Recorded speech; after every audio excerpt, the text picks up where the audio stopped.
Assalamualaikum guys, welcome back to our channel. So once again a most important video for those students जिनका अभी test है. Like as you know कि हमारे पास जो first 3 दिन test चली थी ईद से पहले और देन हमारे पास ईद आ गई थी, तो उस वजह से जो नेक्स्ट टेस्ट थे वो आगे पोस्टपोन कर दिए गए थे. तो अब जिनका नेक्स्ट टेस्ट है उनके लिए बहुत इंपॉर्टेंट वीडियो, क्योंकि इसमें हमने लाइक डे 1, डे 2, डे 3, 22, 23, 24 मई को जो टेस्ट हुई थी उनके जो मोस्ट रिपीटेड MCQs है जो हमें स्टूडेंट से कलेक्ट हुए और जो भी हमें स्टूडेंट ने शेयर किया, तो उसका लाइक हमने एक PDF बनाया है जिसमें आपको MCQs का कलेक्शन मिलेगा, राइट. तो हम इस वीडियो में कंप्लीट वो MCQ डिस्कस करेंगे और ये आपको वीडियो बहुत हेल्प कर सकती है, क्योंकि इसमें से अगर 5-10 भी रिपीट होते हैं तो वो आपके लिए एक बोनस पॉइंट है, राइट. तो सबसे पहले आप अगर मेरे चैनल पे नहीं हो तो kindly must subscribe my channel. और target is with 1K subscriber. हम अपने टारगेट के बहुत नियर है. आपकी छोटी सी सपोर्ट इस टारगेट अचीव करने में हमें हेल्प करेगी, राइट. तो सबसे पहले हम अपने लैपटॉप की स्क्रीन पे ऑलरेडी, और हम सबसे पहले फिजिक्स के MCQs डिस्कस करेंगे. तो हमारे पास फिजिक्स में फर्स्ट MCQs है कि वेलोसिटी क्या है. लाइक वेलोसिटी हमारे पास स्केलर क्वांटिटी है, वेक्टर क्वांटिटी है, डायमेंशनलेस क्वांटिटी है, कांस्टेंट क्वांटिटी है. तो एज यू नो कि वेलोसिटी हमारे पास जो है वेक्टर क्वांटिटी, इसका जो राइट ऑप्शन होगा वो वेक्टर क्वांटिटी है. अगर देखा जाए सेकंड MCQs पे आए तो हमारे पास स्पीड का पूछ रहा है कि स्पीड क्या है. तो स्पीड हमारे पास क्या है, स्केलर क्वांटिटी है, ठीक है. इसका आपको पता होगा स्केलर क्या है, वेक्टर क्या है, तो वो आपको सही से पता होगा, क्योंकि आपने फिजिक्स अगर थोड़ी बहुत भी पढ़ी होगी तो उसमें आपने कॉन्सेप्ट समझा होगा कि अगर दो वेक्टर आपस में मल्टीप्लाई उसका रिजल्ट जो वेक्टर होगा, अगर कोई स्केलर या वेक्टर मल्टीप्लाई उसका रिजल्ट जो हमारे पास स्केलर होगा, ठीक है. तो उस हिसाब से हमें क्वांटिटी देखनी है. देन हमारे पास पूछा गया कि भाई वेलोसिटी का फार्मूला क्या है. तो हमारे पास एज यू नो के मीटर पर सेकेंड जो हमारे पास वेलोसिटी का फार्मूला है. लेकिन अगर हम इसको मीटर को अगर सही सही देखें तो वो डिस्टेंस का यूनिट, और डिस्टेंस का जो यूनिट है वो मीटर है, और सेकंड जो हमारे पास ये यूनिट है वो टाइम का है. तो ये इसका ऐसे भी पूछ सकता है कि अगर यूनिट में बताओ, ठीक है. तो लेकिन हमारे पास डिस्टेंस अपॉन टाइम जो इसका वेलोसिटी का फार्मूला है, ठीक है. उसके बाद हमारे पास एक्सीलरेशन का फार्मूला पूछा गया है, ठीक है. अब एक्सीलरेशन का फार्मूला सिंपल है, बस जो हमने फार्मूला लाइक आपने पढ़े थे जो इक्वेशंस ऑफ मोशन, उसमें से आप इसने ड्राइव किया है, ठीक है. ऐसे भी पूछ सकता है और ये यूनिट में भी पूछ सकता है. तो हमारे पास एक्सीलरेशन क्या होगी, v minus you upon T, ठीक है. तो ये हमारे पास जो फार्मूला होगा एक्सीलरेशन को, ठीक है. ये जो हमारे पास थर्ड इक्वेशन और जो हमारे पास इक्वेशन ऑफ मोशन है उसमें से हमें एक्सीलरेशन ड्राइव की है, राइट. उसके बाद अगर जाए हम अगर काइनेटिक एनर्जी का फार्मूला क्या है, सिंपल सा काइनेटिक एनर्जी का फार्मूला क्या है, 1/mv², ठीक है. 1/2mv². तो ये हमारे पास काइनेटिक एनर्जी का फार्मूला है, राइट. उसके बाद अगर हम देखें तो वर्क डन इज, अब ये वर्क डन की जो हमारे पास डेफिनेशन पूछी गई, तो scalar product of force and displacement जो इसका राइट ऑप्शन होगा, राइट. तो ये हमारे पास वर्क की डेफिनेशन है, राइट. उसके बाद हम अगर देखें नीचे हमारे पास पूछा गया है कि sound of unit of sound named after Alexander Graham Bell. तो ये हमारे पे एक थ्योरी का कॉन्सेप्ट है, ठीक है, जिसका आंसर जाहिर बात है डेसिबल. ये बहुत रिपीट होता है, ठीक क्वेश्चन. तो ये आपने याद करना है, ठीक है भाई. साउंड का जो यूनिट नेम है वो अलेक्जेंडर ग्राम बेल के बाद किसने बताया था, डेसिबल, ठीक है. ओके. देन हमारे पास डायमेंशन पूछी गई है कि वेलोसिटी की डायमेंशन क्या है, ठीक है. तो वो आपको डायमेंशन निकालना आना चाहिए एटलीस्ट. आप इसकी ट्रिक्स भी है वो भी आप दे सकते हो. तो उसका जो राइट ऑप्शन होगा वो ए होगा, LT-1, ठीक है. मैं क्वेश्चन MCQ डिफाइन नहीं करूंगा बिकॉज एज आप यहाँ को सिर्फ रट्टा भी लगाओगे तो भी आपको हेल्प करेगी, ठीक है. क्योंकि जब मैं डिफाइन करने जाऊंगा तो एक एक MCQ पर टाइम लगेगा और हम बाकी MCQ कवर नहीं कर पाएंगे, ठीक है. देन अगेन हमारे पास डायमेंशन पूछी गई है स्पीड की, ठीक है. तो स्पीड की भी हमारे पास सेम डायमेंशन है, LT-1, ठीक है. तो ये हमारे पास राइट ऑप्शन जो होगा इसका ए होगा. ओके. देन हमारे पास पावर की डायमेंशन पूछी है. अगर आपको मैं सिंपल कॉन्सेप्ट दे दूं, जो हमारे पास डायमेंशन निकलती है वो फार्मूला से निकलती है, ठीक है, जिसमें हमारे पास वो देखना पड़ता है SI यूनिट, CGI या सिस्टम या फिर MK सिस्टम जो भी उसके तहत हमें निकालना पड़ता है, ठीक है. ओके. तो हमारे पास इसकी जो पावर की जो राइट डायमेंशन होगी उसका जो ऑप्शन है वो ए ऑप्शन है, ठीक है. तो हम ए पे क्लिक कर देते हैं. देन अगर हम नीचे आए तो फार्मूला पूछा गया है पावर का. तो आपको पता है अब ये जो MCQ से कंफ्यूजिंग होते हैं कि भाई दो ऑप्शन आ जाएं और फिर उसमें से पूछा जाए कि इसमें से राइट ऑप्शन कौन सा है. तो ये आपको ज़रूर कॉन्सेप्ट आना चाहिए, ठीक है. तो हमारे पास पावर का जो फार्मूला है, पावर का जो फार्मूला है उसमें हमारे पास दोनों ऑप्शन सही है, ठीक है, बोथ ए एंड बी, ठीक है. Power is also work upon time और power is also force into velocity, ठीक है.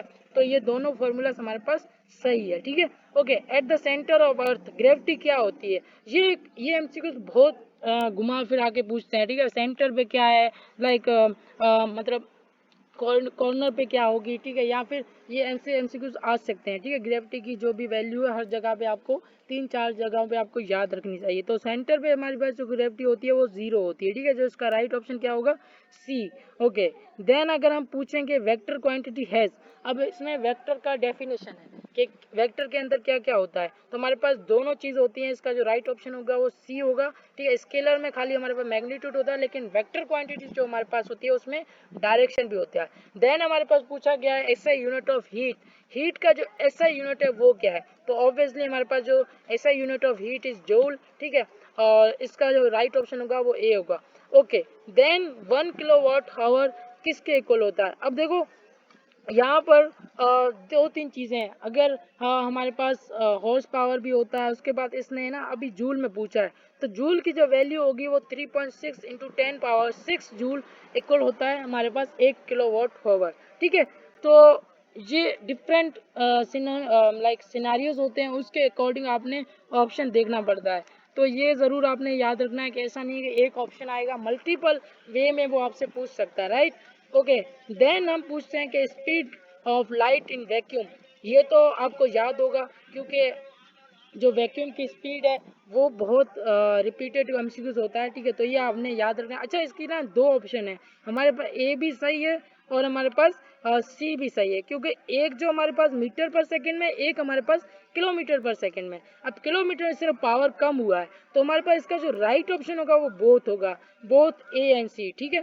उसके बाद हम आते हैं inertial mass gravitation mass are, ठीक है। अब इसकी जो डेफिनेशन पूछी गई है कि जो मास एंड ग्रेविटेशन उसका क्या होगा, हमारे पास इक्वल होगा, राइट ऑप्शन, ठीक है।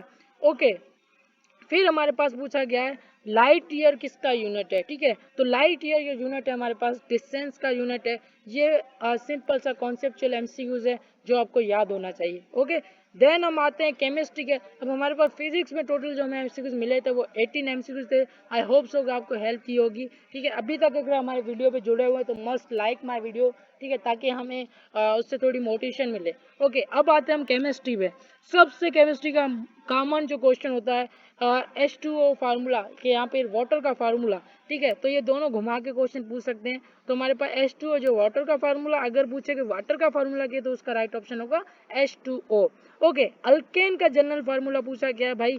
अल्केन का जनरल फार्मूला हो गया, अल्कीन का जनरल फार्मूला होगा, अल्काइन का जनरल फार्मूला, ये तीनों जनरल फार्मूला आपको याद होना चाहिए। अभी हमारे पास अल्केन का पूछा है, तो अल्केन का जो होता है CnH2n+2, ठीक है। तो ये हमारे पास जो अल्केन का फार्मूला है। ओके, देन हमारे पास देखो अल्कीन का भी पूछा गया है, तो हमारे पास अल्कीन का अगर फार्मूला देखें तो हमारे पास राइट ऑप्शन जो होगा ए होगा, CnH2n, सिंपल सी है, इसमें सिर्फ 2 नहीं है, बाकी सारा सेम है। ओके, देन हम पूछते हैं, अगर 22 एमसीक्यूज हम देखें तो CH2 किसको रिप्रेजेंट करता है भाई?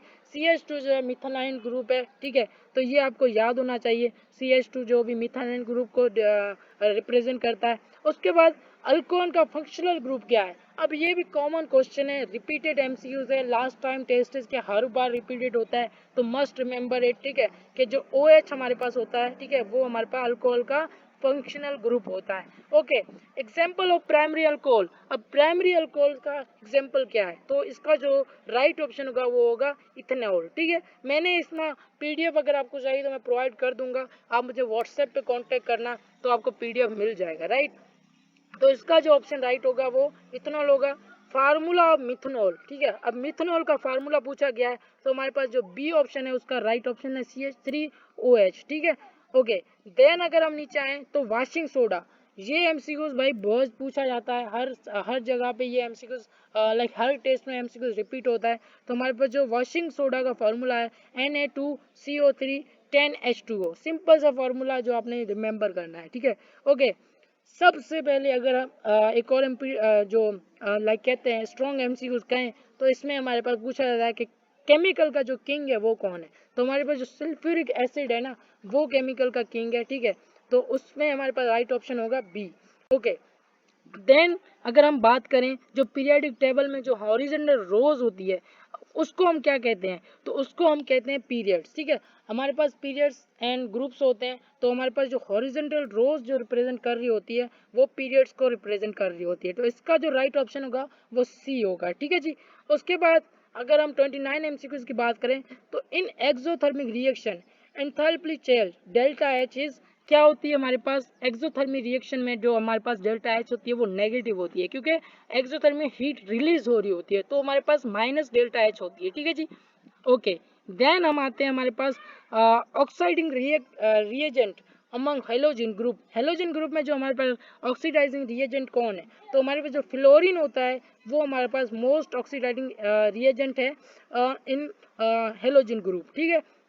Okay, Graham law is related to, भाई ग्राम लॉ जो है वो किसके रिलेटेड है, laws of motion, reflection of light या इलेक्ट्रिसिटी, बट जो इसका राइट ऑप्शन होगा वो होगा डिफ्यूजन ऑफ गैसेस, तो इसका जो ऑप्शन ए है वो राइट ऑप्शन है। ठीक है। अच्छा, सिंपल सा क्वेश्चन अगेन 32 को देखें तो हमारे पास पूछा गया है कि प्रोटॉन किसने डिस्कवर किया, तो हमारे पास सिंपल सा इसका आंसर है फर्स्ट चैप्टर केमिस्ट्री का लिखा होता है। ठीक है, या फिजिक्स में भी आपने पढ़ा होगा, तो रदरफोर्ड जो है उसने प्रोटॉन डिस्कवर किया था। राइट।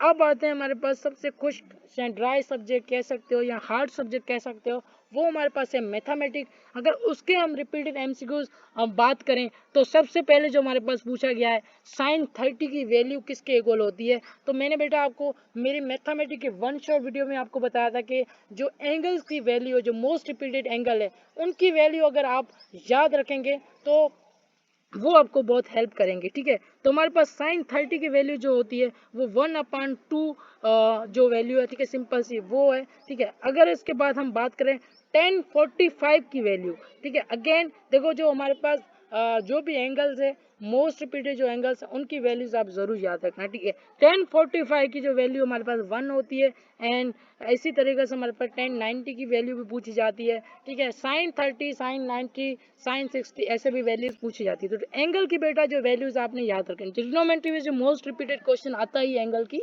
वैल्यूज है। ठीक है। ओके, फिर हमारे पास पूछा गया कि 45 रेडियन किसके इक्वल, अब देखो रेडियन टू पाई कन्वर्जन भी आपको आनी चाहिए या पाई टू रेडियन कन्वर्जन भी आपको आनी चाहिए, तो जो 45 रेडियन जो इक्वल होता है वो पाई अपन 4 के इक्वल होता है। राइट। फिर हमारे पास क्वेश्चन आया डेरिवेटिव का। ठीक है, derivative of ln sin x, ठीक है, इसका जो डेरिवेटिव वो क्या होगा, तो हमारे पास जो cot x जो है इसका राइट ऑप्शन होगा सी। ठीक है, तो डेरिवेटिव में आपको ऐसे पूछा जा सकता है क्वेश्चन। ओके, देन अगर हम बात करें एक हमारे पास इक्वेशन दी गई है कि if p x is equal to 3x² plus k minus 1 into k x plus 9 and p3 की वैल्यू जो हमारे पास है वो 0 है, देन वैल्यू ऑफ k हमें फाइंड करनी है। अब देखो ऐसे एमसीक्यूज में आपको टाइम लगाना पड़ता है क्योंकि ये इक्वेशन आ गई। राइट, तो फिर उसको आप सिंपल क्या करेंगे, जो हमारे पास ऑप्शन की वैल्यू है ना, इसका जो ट्रिक है ना, सबसे पहले अगर आपके पास कोई इक्वेशन आ जाए या फिर कोई ऐसी लाइक समझो लंबा क्वेश्चन आ जाए, तो कोशिश करना कि आपने जो सबसे इंपॉर्टेंट ट्रिक चलानी है ना, आपने अपनी तरफ से अजम्पशन नहीं करनी है। आपने क्या करना है, जो ऑप्शन में 4 वैल्यूज आपने सिंपली उसको पुट करके देखना है, जिससे आपको सही जवाब मिले वो आपका राइट ऑप्शन होगा। अब यहाँ पे भी देखो कि हमारे पास सिंपल जो p की वैल्यू 3 की है, तो हमने क्या किया, यहाँ पे 3 की वैल्यू रखी है और जो हमारे पास आंसर आया उसका हमने रिजल्ट निकाला है। फिर हमारे पास जो लाइक के की हमने क्या किया, एक साइड रख दिया, बाकी सबको उस साइड लेके गए। इसका जो सॉल्यूशन है तो -11, तो देखो ये हमारे पास क्या होगा, -11 जो राइट ऑप्शन है। अगर हम इसी को लाइक यहाँ पर k की जगह अगर हम -11 पुट कर दे तो ये भी सॉल्व हो जाता है। ठीक है, तो ये आपको एक छोटी सी ट्रिक है कि अगर आपको ज़्यादा लंबा एमसीक्यू आए तो जो आप जो ऑप्शन गिवन है उनको ज़रूर ट्राई करना, उनको पुट इन करके देखना। ठीक है, इक्वेशन ऑफ सर्कल पूछी गई है भाई। ठीक है, इक्वेशन ऑफ सर्कल मैंने आपको पूछा एक सिंपल सी इक्वेशन है। ठीक है, सिंपल सी इक्वेशन जो आपको याद रखनी है। ठीक है, इक्वेशन ऑफ सर्कल हमारे पास 2 है, जो इसमें से सेकंड वाली है वो आई है। ठीक है, आपने एक और उसकी जो लाइक इक्वेशन है वो याद करनी है। ठीक है, x minus h square plus y minus k whole square is equal to r square, ये जो हमारे पास होती है वो सर्किल के इक्वेशन है। ओके, देन हमारे पास पूछा गया भाई स्लोप का फार्मूला। बहुत ही सिंपल सा क्वेश्चन है और आपको याद भी होना चाहिए स्लोप का formula y2 minus y1 upon x2 minus x1। This is a very simple formula of slope, ठीक है। और स्लोप को हम डोनेट किससे करते हैं, m से डोनेट करते हैं, राइट। ओके, देन हमारे पास पूछा गया है डिस्टेंस का फार्मूला।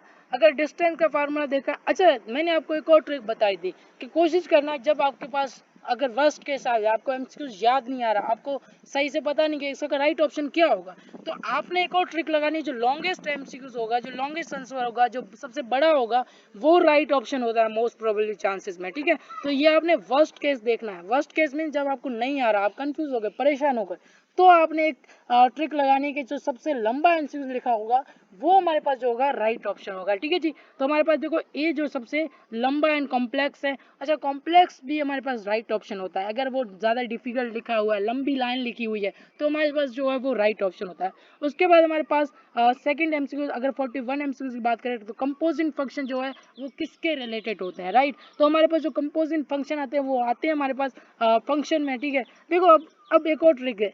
देखो कभी कभी ना एमसीक्यूज में भी वो बज वर्ड देते हैं। बज वर्ड्स में उससे रिलेटेड मिलते जुलते वर्ड्स, तो उसको आप फाइंड करके देख सकते हैं कि यार ये किससे किससे लिंक हो रहा है, ठीक है। तो हमारे पास जो इसका राइट ऑप्शन होगा वो क्या होगा, फंक्शन है। अब देखो एमसीक्यूज में भी फंक्शन गिवन है, यहाँ पे भी राइट ऑप्शन क्या, फंक्शन है, ठीक है। ओके, देन अगर हम बात करें इंटीग्रेशन इनवर्स प्रोसेस ऑफ, अब ये आपको जरूर से याद होना चाहिए। जो इंटीग्रेशन होती है वो डेरिवेशन या डिफरेंशियल्स का जो है वो रिवर्स प्रोसेस होता है, ठीक है। जो इसका राइट ऑप्शन होगा वो सी होगा, ठीक है। तो अगेन हम नेक्स्ट एमसीक्यूज पे जाएं तो हमारे पास जो मैथ में जो हमारे पास मोस्ट रिपीटेड एमसीक्यूज थे वो हमने डिस्कस किए। आई नो कि इसमें से अगर 2-3 भी अपीयर होते हैं तो that will be help you बेटा, that will like increase your marks, that can like plus points for you अगर ये एमसीक्यूज आते हैं तो, ठीक है। अब हमारे पास लास्ट सब्जेक्ट, मैंने इसको बायो और कंप्यूटर साइंस कवर नहीं किया क्योंकि बायो के बहुत कम स्टूडेंट होते हैं और कंप्यूटर साइंस के भी कम स्टूडेंट होते हैं, तो उनको खुद अपने सब्जेक्ट के एमसीक्यूज भी याद नहीं है, तो हमारे पास उसकी कलेक्शन नहीं है। लेकिन हमने जो 4 सब्जेक्ट किए हैं ये भी बहुत इंपॉर्टेंट सब्जेक्ट है, जो कि मेजर पोर्शन होता है, लाइक 75% जो है हर स्टूडेंट का इसमें से कवर हो जाएगा। ओके, अगर बात करें तो इंग्लिश में जो भी हमारे पास सिनोनिम्स वगैरह आए थे उसको हमने यहाँ पे डिस्कस करना है। तो सबसे पहले जो हमारे पास ये रिपीटेड है, ठीक है, सिनोनिम ऑफ फ्रोगल, ठीक है। तो फ्रोगल का जो होता है सिनोनिम वो क्या है, इकोनॉमिकल, ठीक है। तो इसका राइट ऑप्शन क्या होगा हमारे पास, बी। ओके, प्रोक्लेमेशन ये मेरे इंग्लिश वाले वन शॉट वीडियो में भी है, ठीक है। जो प्रोक्लेमेशन का सिनोनिम्स क्या है, अनाउंसमेंट, सिंपल सा है हमारे पास। इसका जो राइट ऑप्शन होगा वो ए होगा। ओके, देन हमारे पास पूछा गया है सिनोनिम्स इंटैक्ट। इसमें ज़्यादातर मसला करते हैं सिनोनिम्स एंटोनिम्स से, तो अगर आप ये 10-12 जो भी एमसीक्यूज है अगर ये सारे सिनोनिम्स याद करके आते तो इसमें 2 आ गए तो आपका काम बन गया। ओके, इंटैक्ट का जो हमारे पास सिनोनिम वो क्या होगा, कंप्लीट, ठीक है। तो इंटेक का जो हमारे पास सिनोनिम होगा वो कंप्लीट होगा। देन हम अगर फिजिबल का सिनोनिम पूछें तो प्रैक्टिकल जो हमारे पास लाइक फिजिबल इज लाइक जो थिंग्स कैन डूएबल, जो जो हम चीज़ें कर सकते हैं तो उसको फिजिबल कहते हैं। तो इसका जो रियल लाइक अगर हम मीनिंग देखें तो प्रैक्टिकल जो इसका राइट ऑप्शन होगा। देन हम सिनोनिम ऑपरेशन देखें तो ऑब्वियसली ऑपरेशन एक्शन को रिप्रेजेंट करता है, तो उसका राइट ऑप्शन क्या होगा, एक्शन होगा। ओके, तो हम अपने नेक्स्ट एमसीक्यू की तरफ बढ़ते हैं। तो नेक्स्ट एमसीक्यू हमारे पास 48 जो फिल इन द ब्लैंक्स का क्वेश्चन है, ठीक है, जिसमें हमारे पास शायद प्रीपोजिशन यूज़ हो रहे हैं। अगर देखा जाए तो ही डाइड डैश कैंसर, ठीक है। अब इसको हमें कंप्लीट करना है सेंटेंस को, तो लाइक इसमें से जो ऑप्शन सही, अब देखो इसमें एमसीक्यूज में ट्रिक ये है कि आप सिंपली सब वर्ड्स को यहाँ पे पिक करके देखेंगे, जो सूटेबल आपको सेंटेंस पढ़ने में लगे वो राइट ऑप्शन होगा। तो इसका जो राइट ऑप्शन वैसे वो सी है, ठीक है, ही डाइड ऑफ कैंसर, ठीक है। तो इसका आप देख लेना, इसके इस रिलेटेड जो भी एमसीक्यूज उसकी प्रैक्टिस कर लेना, ठीक है। ओके, देन हमारे पास टेक्स्ट से रिलेटेड क्वेश्चन है। यहाँ पे हमारे पास एक नेम गिवन है, the prisoner of Zenda is written by. अभी हमसे पूछ रहा है कि ये किसने लिखा है, तो ये टेक्स्ट रिलेटेड क्वेश्चन है। तो हमारे पास ये एमसीक्यू आप रट लें ताकि आपको हेल्प कर सकता है अगर ये रिपीट होता है तो हमारे पास इसका जो राइट ऑप्शन होगा वो बी है, ठीक है। एंथनी होप ने जो हमारे पास ये लिखा था, तो इसका जो राइट ऑप्शन होगा बी होगा। ओके, देन हम 50 एमसीक्यूज पे बढ़ते हैं। तो my financial career was written by. अब ये भी हमारे पास बुक में जो हमारे पास लाइक समझो लेसन है जो किसने किसने लिखा था, उसका हमारे पास राइट ऑप्शन क्या है, सी ऑप्शन है। ठीक है, स्टीफन लीकॉक ने हमारे पास माय फाइनेंशियल करियर लिखा था। ठीक है, तो ये हमारे पास लाइक समझो कि 50 मोस्ट एमसीक्यूज थे जो कि हमने इसमें डिस्कस किए हैं। ठीक है, आप चाहें तो इस पूरे प्रैक्टिस कर सकते हैं, इस रिलेटेड जितने भी आपके एमसीक्यूज़ हैं उसकी आप अच्छी खासी प्रैक्टिस कर सकते हैं, ताकि इसमें जो आपको हेल्प कर सकता है वो ये कि अगर इसमें से 5 या 6 एमसीक्यूज़ हैं, जो भी आपको नंबर ऑफ एमसीक्यू 2 भी रिपीट होते हैं तो ये आपके प्लस पॉइंट है, राइट। और इसी हवाले से लास्ट में भी हमारे पास कुछ टिप्स हैं कि भाई आप इनकी ज़रूर प्रैक्टिस करना। जो टॉपिक्स हमारे पास मोस्ट रिपीटेड है, डेरिवेटिव है, ठीक है, इंटीग्रेशन है, फंक्शन है, मैट्रिसेस है, ठीक है, सर्कल इक्वेशन है, ठीक है, उसके बाद हमारे पास डायमेंशंस है, स्केलर वेक्टर्स है, ऑर्गेनिक केमिस्ट्री फार्मूलाज हो गए। ठीक है, उसके बाद हमारे फंक्शनल ग्रुप्स है, नरेशन है एंड एक्टिव पैसिव वॉइस है। ठीक है, तो ये सारे मिला के जो मोस्ट रिपीटेड एमसीक्यूज है। और अगर मेरी तरफ से फाइनल एडवाइस ले तो आप अगर इस एमसीक्यूज की प्रॉपर फार्मूला के साथ अगर प्रैक्टिस करते हैं तो बहुत हाई चांसेस है कि मैनी जो आपके सारे बाकी सारे कॉन्सेप्ट वो भी क्लियर होंगे और आपको ये हेल्प करेंगे। ठीक है, स्पेशली जो आपको फोकस करना है वो फिजिक्स में डायमेंशन पे करें, फार्मूला ज़्यादा से ज़्यादा जितने याद कर सकते हैं आप करो। ठीक है, और ज़्यादातर ऑर्गेनिक केमिस्ट्री में से रिएक्शंस वाले जो भी क्वेश्चन है वो ज़्यादा आप देखें। ठीक है, ट्रिग्नोमेट्री मैंने आपको ऑलरेडी बताया कि इसकी वैल्यूज़ आप बहुत याद रखें, ताकि कोई भी वैल्यू आपसे पूछे तो आपको वो याद हो, आप इजीली लगा सके। ठीक है, डेरिवेटिव और इंटीग्रेशन सिंपल कुछ जो बेसिक डेरिवेटिव है वो ज़रूर याद करें, उसकी इंटीग्रेशन भी याद करें। ठीक है, और इंग्लिश ग्रामर में सिर्फ हमारे पास फोकस करना है आपको बेसिक ग्रामर। ठीक है, और एक्टिव सिनोनिम जो एंटोनिम्स है वो जो जितने भी रिपीटेड है वो आपने रट्टा लगा लेना। ठीक है, तो ये इंशाल्लाह आपको हेल्प करेंगे। और हमारे वीडियो का भी एंड यहीं होगा, बिकॉज एज यू नो कि ये वीडियो मैंने 2 पार्ट में बनाई है। और अभी भी मैं यहाँ पे लाइक रात के 3-4 बजे मैं ये रिकॉर्ड कर रहा हूँ वॉइस। ठीक है, और ये जो भी हमारे पास लास्ट पार्ट है, पहले मैंने दिन को की थी तो उसमें आपको वॉइस थोड़ा डिफरेंट मिलेगा, लेकिन अभी ये लास्ट पार्ट मैंने यहाँ पे नाइट में कर रहा हूँ तो इसमें थोड़ा वॉइस का डिफरेंट है। लेकिन अगर आपका कोई भी क्वेश्चन है तो आप कमेंट कर सकते हैं। ठीक है, और ज़्यादा अगर ज़रूरत पड़े तो आप मुझे व्हाट्सएप पे भी कनेक्ट कर सकते हैं। ठीक है, तो अगर आपका टेस्ट है तो आप कोशिश करना कि जो जो टेस्ट में एमसीक्यूज आ रहे हैं वो ज़रूर याद करके जाना। ठीक है, तो यहाँ पे आपकी हेल्प भी होगी और दूसरा ये कि आपके कॉन्सेप्ट दूसरे रिलेटेड दूसरे भी क्लियर होंगे। तो उम्मीद है ये वीडियो आपको हेल्प करेगी। और अगर वीडियो अच्छी लगे तो once again like subscribe this channel. ठीक है, और व्हाट्सएप पे ज़रूर कनेक्ट करना अगर आपको किसी भी हेल्प की नीड हो। ठीक है, और अपने जो भी नेक्स्ट टेस्टेज हैं, या फिर अगर मैं एक और जो आपकी छोटी सी कन्फ्यूजन दूर कर दूँ तो बेटा मोस्ट प्रोबेबली चांस है, हाई चांसेस है कि हमारे पास सेकंड फेज़ होगा। ठीक है, तो जिनका अगर फर्स्ट फेज़ टेस्ट हो गया उसका वो सेकंड फेज़ देना चाहता है तो वो अभी से प्रिपेयर करें। ठीक है, कोई भी चीज़ पूछनी है मैंने ऑलरेडी अपना कॉन्टैक्ट शेयर किया है, आप इजीली पूछ सकते हो। So that's it from my side. Have a nice day and may be आपका टेस्ट अच्छा हो। Best of luck from my side. So हम यही वीडियो को एंड करते हैं। अल्लाह हाफिज़, टेक केयर, बाय बाय।